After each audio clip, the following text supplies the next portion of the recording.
got along very well for my entire period of time. So I knew him as a very young man. Now he's just a young man. And he's done a fantastic job. Mr. President, it's an honor to have you. Thank you. You're doing incredibly for your country. And we appreciate working with you because you want to stop crime, and so do we. And it's very, very effective. And I want to just say hello to the people of El Salvador and say they have one hell of a president. Okay? And I mean that, and I know him well. I know him as a very young man, Marco, even younger than you. You know, he started pretty young. He'll always be younger. Young at heart. But I want to thank you for the great job you're doing. I appreciate it very much. Thank you. Well, it's an honor to be here in the Oval Office with the President and leader of the free world. We're very happy, and we're very eager to help. We know that you have a crime problem, a terrorism problem that you need help with. And we're a small country, but if we can help, we will do it. And we actually turned the murder capital of the world, that was the journalists call it, right? Murder capital of the world, into the safest country in the Western Hemisphere. And, you know, sometimes they say that we imprison thousands. I like to say that we actually liberated millions. So, you know, like, it's very good. Who gave him that line? Do you think I can use that? Yes. Yes. And in fact, Mr. President, you have 350 million people to liberate. Yes. But to liberate 350 million people, you have to imprison some. You know, that's the way it works, right? You cannot just, you know, free the criminals and think crime's going to go down magically. You have to imprison them so you can liberate 350 million Americans that are asking for the end of crime and the end of terrorism. And it can be done. I mean, you're doing it already. And I'm sure that people have seen the change in the streets. A long way to go because you're just initiating your second term. But it's clear that, you know, with the numbers at the border, you know, even in Democrat-run cities, they get a help from the work you're doing. So I'm really happy to be here, honored, and eager to help. Well, we had a terrible thing happen. We had an administration that allowed people to come in freely into our country from not only South America, but from all over the world, many from the Congo in Africa, Asia, all over the world, Europe, rough parts of Europe. And they came from prisons, and they came from mental institutions, and they came from gangs, and the gangs of Venezuela and other places. And hundreds of thousands and even millions of them came. 21 million people altogether, but many of the people that came, just a tremendous percentage of them were criminals, in some cases violent criminals. We had 11,088 known murderers. Half of them murdered more than one person.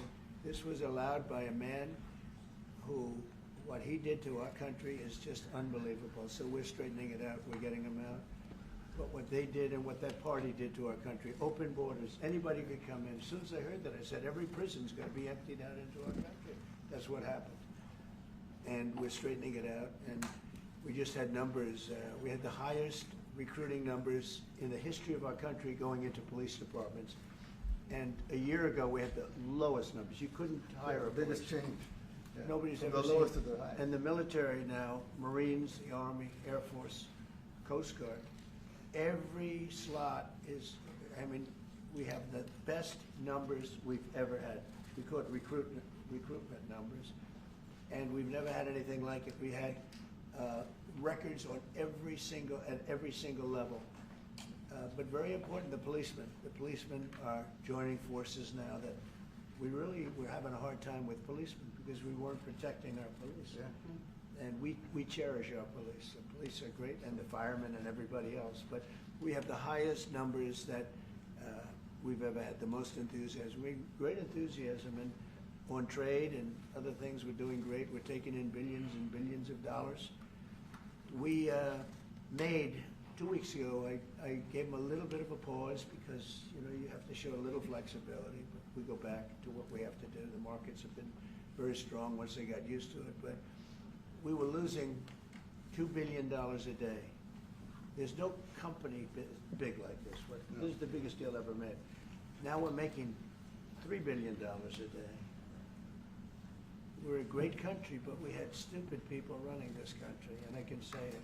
But what they've done to us at the border should never and can never be forgotten. It's a sin, what they did, and you are helping us out, and we appreciate it. Actually, what you're doing with the border is remarkable. It has dropped, what, 95%? It's incredible. As of this morning, 99%, 99.1% to be exact. Why are those numbers not in the media? Well, they get out with the fake news, you know, like CNN. CNN over here doesn't want to put them out because they don't like putting out good numbers. They only like putting out because I think they hate our country, actually. Yeah, that's a very, but it's a shame. You're right. Isn't that a great question? Why doesn't the media? Why don't they put out numbers? Yeah, 99%. I mean, it's crazy, right? We're doing it's great. A crazy turnaround. Christy, could you maybe say a couple of words about the border? How we're doing? You know, it's just been absolutely phenomenal what a great leader can do. Clear direction. Our laws matter. We should only have people in our country that love us, and the Border Patrol and our ICE officers and law enforcement officers have done fantastic work. So we're proud of them. Now we just need to get the criminals and murderers and rapists and dangerous gang members and terrorist organizations out of our country. So, Mr. President Bukele, we thank you very much for your partnership. It has been wonderful for us to be able to have somewhere to send the worst of the worst and someone to partner with. And we'd like to continue that partnership because it's been a powerful message of consequences. Mr. President, you wanted people to know that there was consequences if you break our laws and harm our people and endanger families. And this is a clear consequence for the worst of the worst that we have somewhere to put them. Thank you very much. Yeah, we even had this gang member from Venezuela, one of the ones you sent, and we interviewed him just to get some information, etc., from them. And he said, "Oh, well, I got arrested 6 times, but they released me the 6 times, so I should be released again." And then I said, "Well, what's the last thing you do?" And he said, "Well, I shot a cop in the leg, but I didn't kill him. I just shot him in the leg." And we're like, this guy was arrested 6 times here in the United States, 6 times. He was released 6 times, and in the he was released 5 times, and the last time he was sent to El Salvador, right? So he's not getting released. But the last time he shot a cop, actually, and he shot him in the leg. So these are, like you said, there's something broken. It's the liberal establishment, but they're not running things anymore in this country, and we're run by, and I don't say conservative, I don't say anything, we're run by people with great common sense. Yeah, common sense. Because it's all common sense. Yeah. It's not liberal conservative, it's common sense. Exactly. And, do you allow men to play in women's sports? Do you allow men to box your women and box? Because I know you have a lot of boxing. That's violence. That's abuse of a woman. Against women. It's abuse of a woman. Totally. But we have people that fight to the death because they think men should be able to play in women's sports. And some of those sports, it wouldn't matter much, but it still matters. But some of them are very dangerous for women. Some years ago, like we said, a decade ago or so, women rights movements were pressuring so that we enacted specific laws to avoid men abusing women. And I think those laws were great because there were a lot of men abusing women. But now some of the same people are trying to backtrack on that and actually trying to make new laws allowing men to abuse women in sports. So actually that doesn't make sense. It doesn't make sense. It's crazy. They have weightlifting records, right? Yeah. A woman gets up and swings. She's incredible. A guy gets up and beats her by 100 pounds. What are you going to do? A record that hadn't been broken in 18 years. They put on an ounce, quarter of an ounce, eighth of an ounce for 18 years. Now they have a guy come up, ping. The whole thing is crazy. But they continue to fight. And I don't like talking about it because I want to save it for just before the next election. I said to my people, don't even talk about it because they'll change. And but I watched this morning, there was a congressman fighting to the death for men to play against women in sports. And you say to yourself, why? What are they doing, right? What are they doing? But your country's not too big in that. No, of course not. We're big in protecting women. Good. Yeah. That's right. It's a very important form of protection, too. And as you can see, most of my cabinet are women, so. That's impressive. Yeah. That's why you're And running. they're not DEI hires or anything, They they're can just be great good. at what they do, right? That's right. This is very impressive. Yeah, This no. is a first. We've had women, but we've never had 3 of them right here. That's 4 and 3 And men. look at what we have. You guys feel a little bit mistreated? That's good, I like it.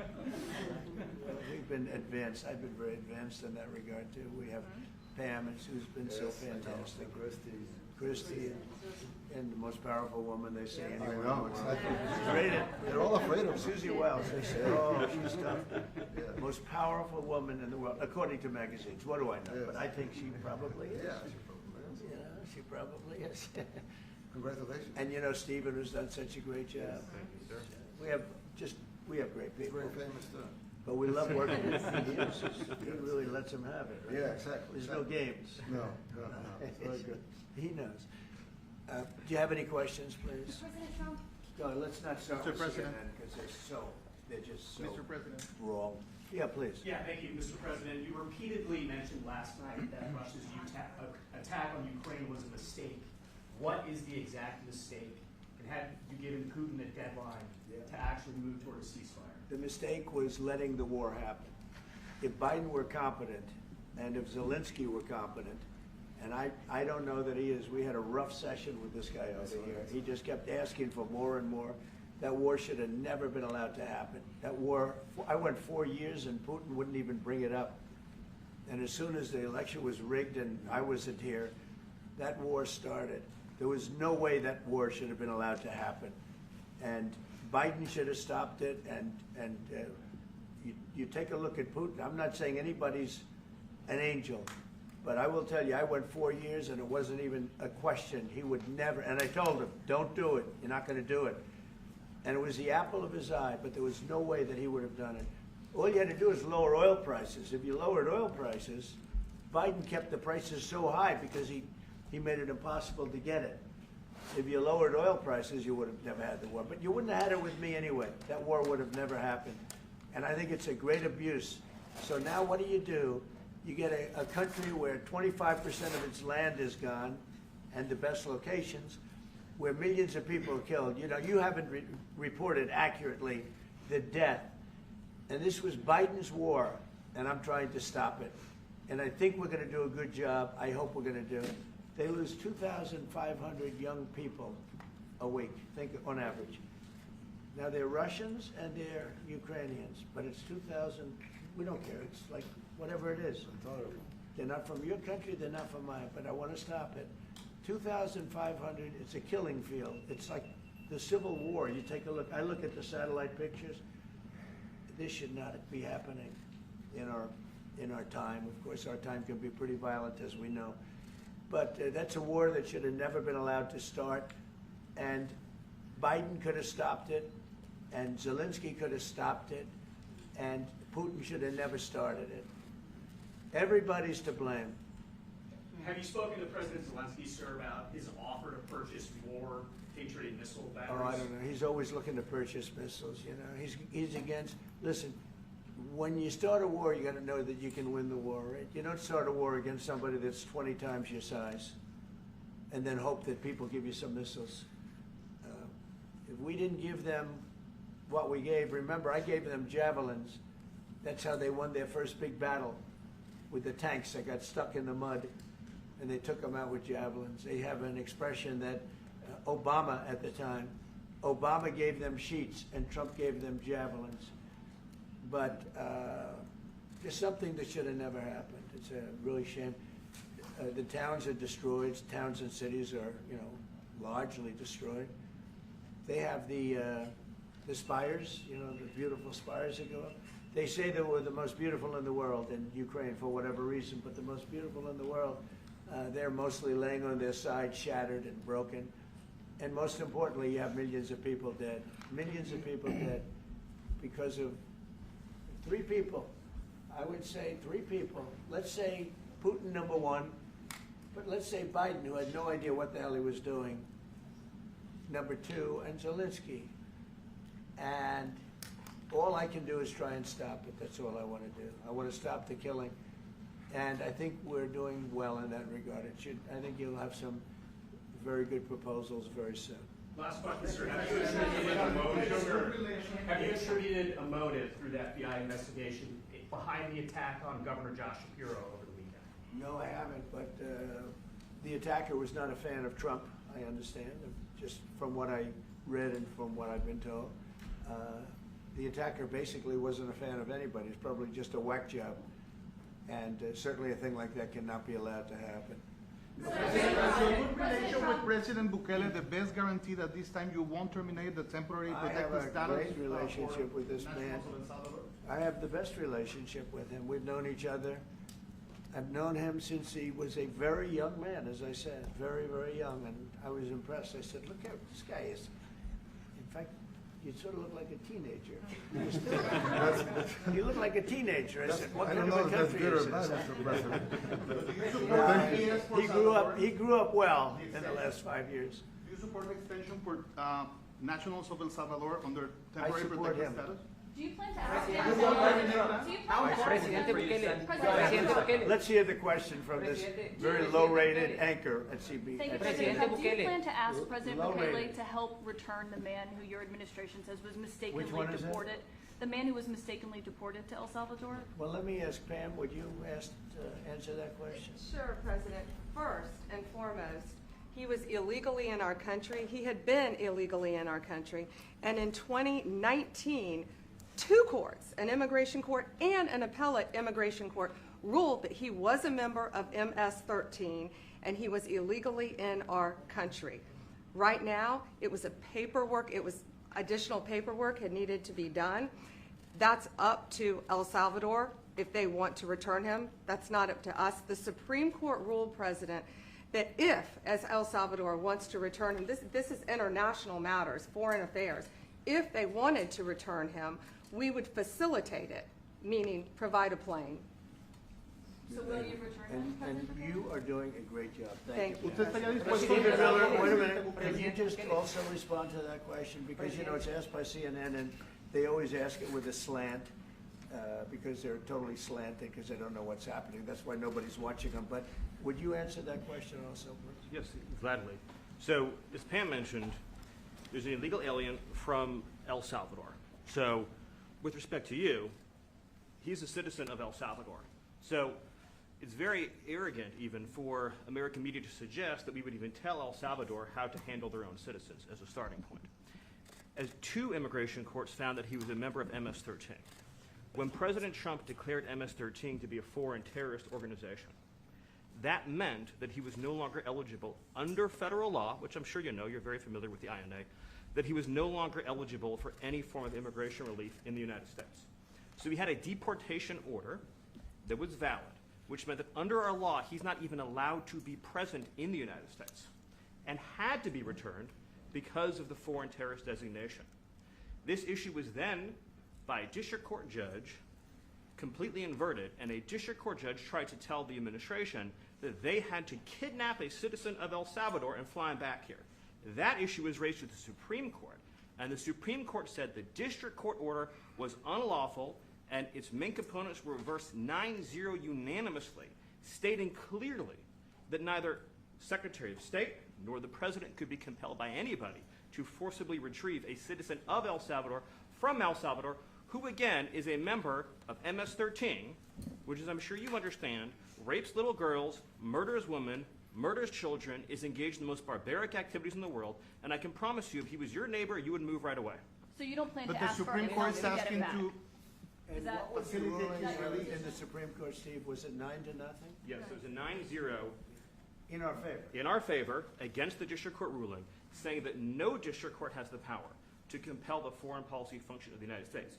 As Pam said, the ruling solely stated that if this individual, at El Salvador's sole discretion, was sent back to our country, that we could deport him a second time. Well, No version of this legally ends up with him ever living here because he is a citizen of El Salvador. That is the president of El Salvador. Your questions about it, per the court, can only be directed to him.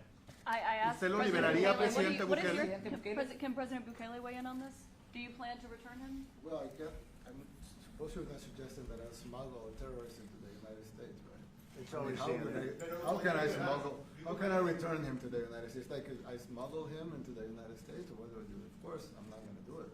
It's like, the question is preposterous. How can I smuggle a terrorist into the United States? I don't have the power to return him to the United States. But you can release him inside El Salvador. Yeah, but I'm not releasing, we're not very fond of releasing terrorists into our country. We just turned the murder capital of the world into the safest country of the Western Hemisphere, and you want us to go back into releasing criminals so we can go back to being the murder capital of the world? No, that's not going to happen. Well, they'd love to have a criminal, released into our I mean, there's a fascination. They would love it. Yeah. They're sick, these are sick people. Marco, do you have something to say about Yeah, I mean, Stephen outlined it. I don't understand what the confusion is. This individual is a citizen of El Salvador. He was illegally in the United States and was returned to his country. That's where you deport people, back to their country of origin. Except for Venezuela, that wasn't refusing to take people back, or places like that. I can tell you this, Mr. President. No, the foreign policy of the United States is conducted by the President of the United States, not by a court. And no court in the United States has a right to conduct the foreign policy of the United States. It's that simple. End of story. And that's what the Supreme Court held, by the way, to Marco's point. The Supreme Court said exactly what Marco said, that no court has the authority to compel the foreign policy function of the United States. We won a case 9-0, and people like CNN are portraying it as a loss, as usual, because they want foreign terrorists in the country who kidnap women and children.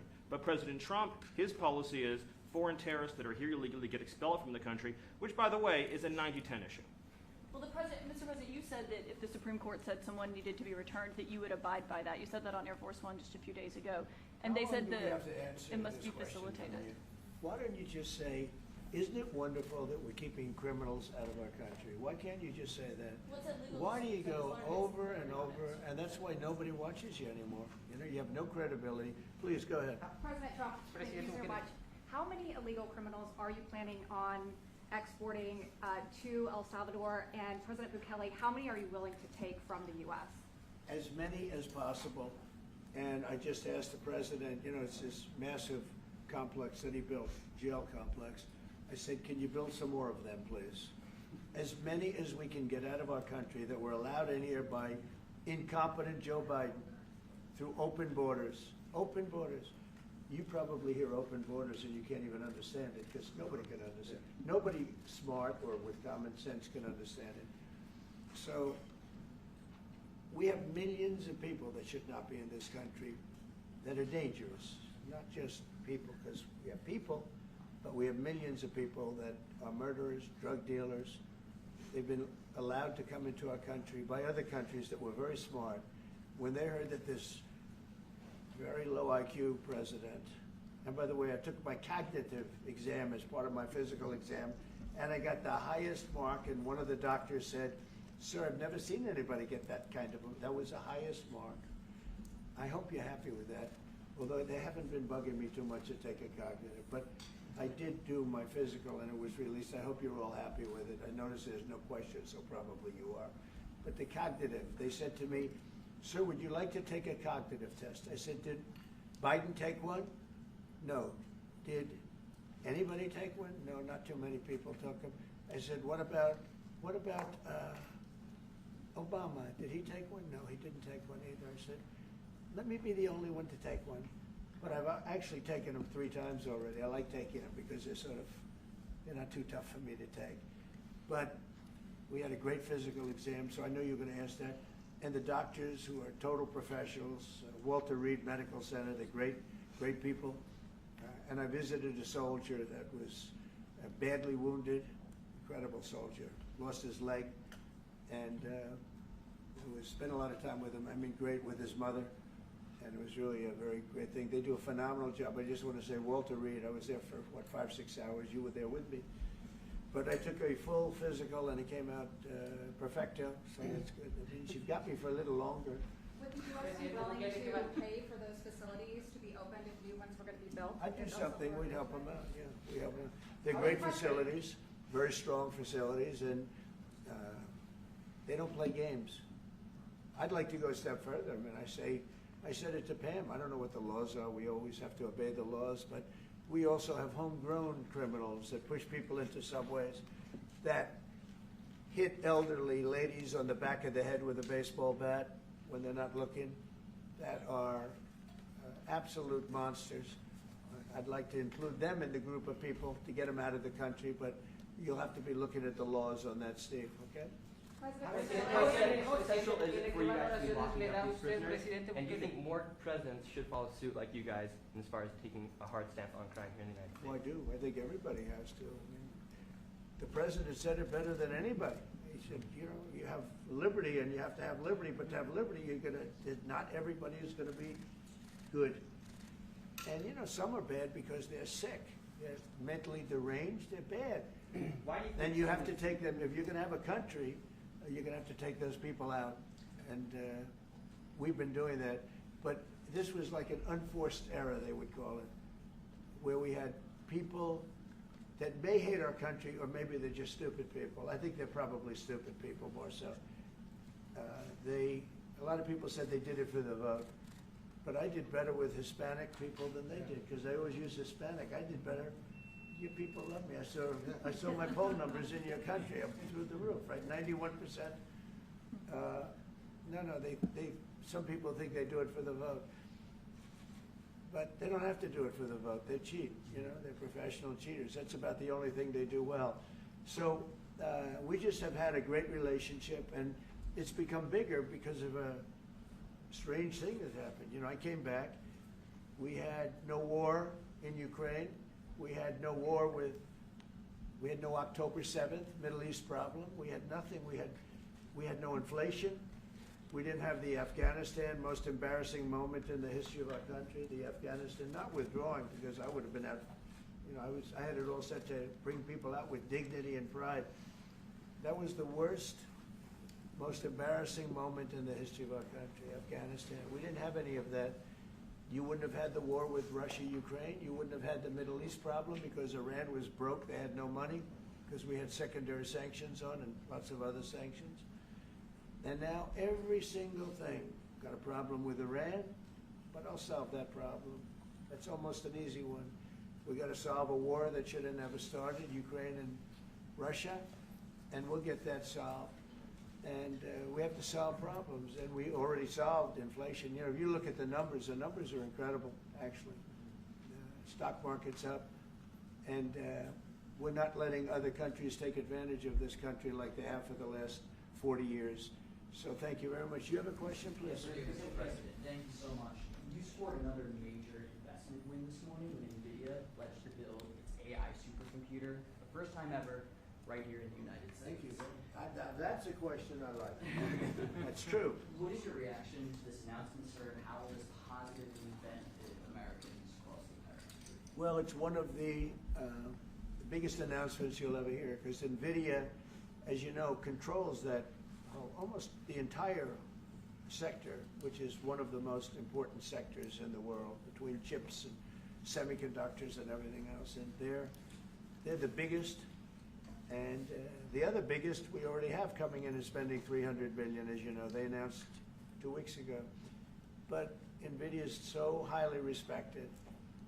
And this was an announcement that a lot of people, I knew it was going to happen, but not to the extent that it happened. It's big. And the reason they did it is because of the election on November 5th and because of a thing called tariffs. As I say, the most beautiful word in the dictionary. After love, God, relationship. The press actually hit me and said, tariff is the most beautiful word in the dictionary. What about family, love, God? So I got hit even on that. You understand? I said, okay. So now I say it's my 5th most favorite word, because they get you on anything. But that NVIDIA, it's one of the great companies of the world, modern, super modern companies, controls segments that nobody, you know, sort of controls the world in a sense, and they're coming in here in the biggest way with hundreds of billions of dollars. Not like millions of dollars, hundreds of billions of dollars, and I'm honored by it. And I want to thank Jensen and all of the people that we deal with. They're great people, they're brilliant people. And without tariffs, they wouldn't be doing it. Okay? Thank you very much. Are you considering additional sanctions against Russia after their latest attack? And do you have an update on the rate and when you might announce Well, semiconductor I already have tariffs? sanctions on Russia. I put them there. If you remember, Nord Stream 2, that's the big pipeline that goes through Europe. I stopped it. That's Russia's pipeline, the largest pipeline, I think, in the world. Goes to Germany. And I stopped it. And when Biden came in, he approved it. And then they say, oh, I'm friendly with Russia. No. Putin said, you know, if you're my friend, I'd hate to see you when you're my enemy. I stopped the biggest economic job they ever had. I stopped it cold, right? It was dead. You know that, right? And Biden came in and he immediately approved it. What was that all about? And it's a pipeline that takes care of a lot of the needs. Now, you know, it was a very controversial thing, but I stopped it, and Biden approved it. Question? On tariffs, No, not you. Not Presidente today on potential semiconductor tariffs and potentially pharmaceuticals. What? Semiconductor tariffs and potentially pharmaceuticals. Any update on Pharmaceuticals, that? we're going to do. We don't make our own drugs, our own pharmaceuticals. We don't make our own drugs anymore. The drug companies are in Ireland and they're in lots of other places, China. And all I have to do is impose a tariff. The more, the faster they move in. The higher the tariff, it's very simple. It's inversely proportional. The higher the tariff, the faster they come. And yeah, we're going to be doing that. That's going to be like we have on cars. We have, as you know, a 25% tariff on cars. We have a 25% tariff on steel and aluminum. And that's what that category fits right now. Do you have a percentage in mind and a timeline? I have a timeline, yeah, not too distant future. And we're doing it because we want to make our own drugs. We're doing it because we want to make our own steel and aluminum, lumber, other things. And they're all coming in. We have record numbers, $7 trillion. Since I announced, like a month and a half ago, since I came in, we have over $7 trillion being invested in the country. We didn't have $1 trillion. We didn't have $500 billion with some of these guys. They didn't know what the hell they were doing. So we have the largest investment that we've ever heard of, and we're only 2 months in. And that'll continue at levels that you've never seen before. That's what's going to happen. And even the stock market's up today. It's we also had, you know, a lot of people didn't say it the way it was. We had the largest gain in the stock market in history on every single category last week. That was a nice game because we were getting a little hit because people didn't understand the power of our our country economically if you use it right. Do you have something to say on that, JD? Yes, sir. I mean, look, for 40 years we have lost manufacturing capacity. Workers have seen their wages stagnate, and some of the most critical things that we need, from the pharmaceuticals, the drugs that we give to our children, the antibiotics that we give to our kids, to the weapons that we actually need to fight a war, if God forbid we had to fight a war, we don't make enough of that stuff. And so President Trump ran explicitly on changing that. Yes, as the President mentioned, it caused a little bit of disruption in the market, but I actually think over the long term, workers are going to benefit, stocks are going to go up, American businesses are going to benefit as we reinvest and reindustrialize our country.